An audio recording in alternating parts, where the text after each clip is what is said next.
Shalom Bapak Ibu dan Saudara yang dikasihi oleh Tuhan. Berjumpa kembali dengan saya Pendeta Budiono di dalam acara Perjalanan Rohani. Pada hari ini dalam acara Perjalanan Rohani kita, saya mengajak kita semua untuk membaca akan firman Tuhan yang menjadi perenungan kita pada hari ini, yaitu dari Mazmur 3 ayat yang kedua sampai dengan ayat yang ke-9. Mazmur 3 ayat kedua sampai 9, demikian puji firman Tuhan. Ya Tuhan, betapa banyaknya lawanku, banyak orang yang bangkit menyerang aku, banyak orang yang berkata tentang aku, baginya tidak ada pertolongan daripada Allah. Tetapi Engkau Tuhan adalah perisai yang melindungi aku. Engkaulah kemuliaanku dan yang mengangkat kepalaku. Dengan nyaring aku berseru kepada Tuhan, dan Ia menjawab aku dari gunungnya yang kudus. Aku membaringkan diri, lalu tidur, aku bangun sebab Tuhan menopang aku. Aku tidak takut kepada puluhan ribu orang yang siap mengepung aku. Bangkitlah Tuhan, tolonglah aku, ya Allahku. Ya Engkau yang telah memukul rahang semua musuhku dan mematahkan gigi orang-orang fasik. Dari Tuhan datang pertolongan, berkat-Mu atas umat-Mu. Demikian pembacaan firman Tuhan yang kita baca pada hari ini. Bapak, Ibu, dan Saudara yang dikasihi oleh Tuhan Yesus Kristus, Sobat MSK yang terkasih. Firman Tuhan yang baru saja kita baca ini termasuk adalah Mazmur keluhan. Pemazmur pertama-tama mengeluhkan kondisinya, keadaannya yang ada masalah, dia tertekan karena banyak musuh yang menekan dia. Bahkan dia mengalami ejekan demi ejekan, seolah-olah Tuhan tidak menolong dia. Pertolongan dari Tuhan sudah tidak ada.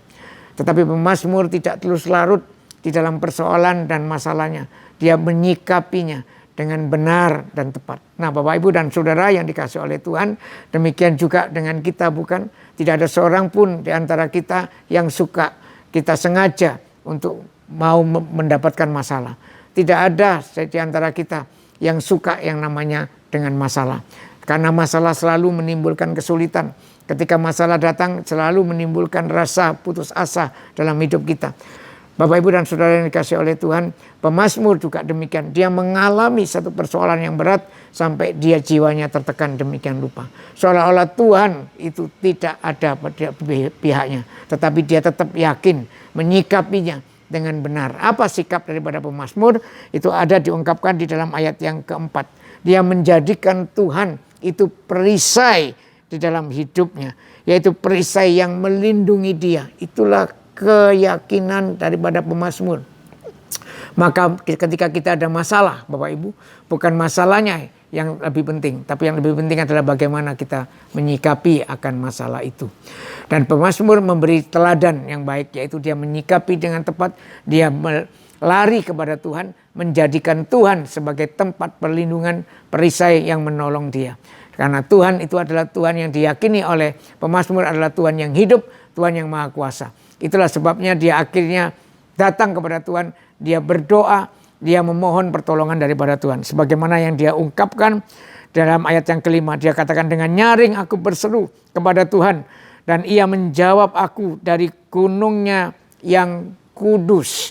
Jadi Bapak, Ibu, dan Saudara yang dikasihi oleh Tuhan, pemazmur itu sekarang meyakini bahwa ketika dia berseru, Tuhan menjawabnya dengan tepat pada waktunya. Tuhan pasti memberikan jawaban yang terbaik bagi hidupnya. Itulah keyakinan daripada pemazmur ketika dia menghadapi akan situasi dan masalah yang menghimpit akan dirinya. Bapak, Ibu, dan Saudara yang dikasihi oleh Tuhan, maka itu dalam ayat yang ke-9 sampai dia ulangi lagi. Dari Tuhan datang pertolongan, berkat-Mu atas umat-Mu.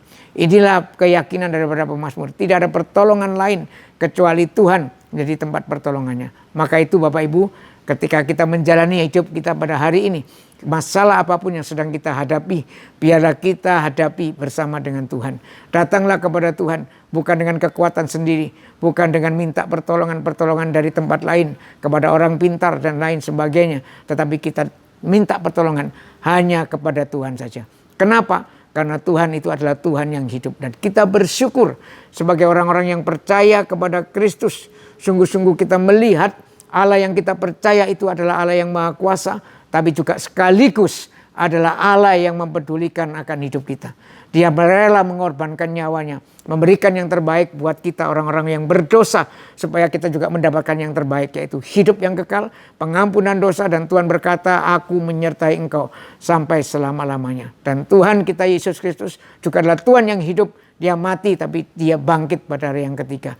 Maka kita bersyukur kalau kita punya Allah yang Maha Kuasa dan hidup yang selalu peduli dengan hidup kita. Mari kita menyerahkan seluruh perjalanan kehidupan kita sepanjang hari ini, bahkan di hari-hari yang ke depan, hanya kepada Tuhan. Dan bersama dengan Tuhan kita menghadapi setiap persoalan dan masalah yang sedang kita hadapi. Biarlah Tuhan yang terus menjadi tempat sandaran kita dan perisai hidup kita. Amin.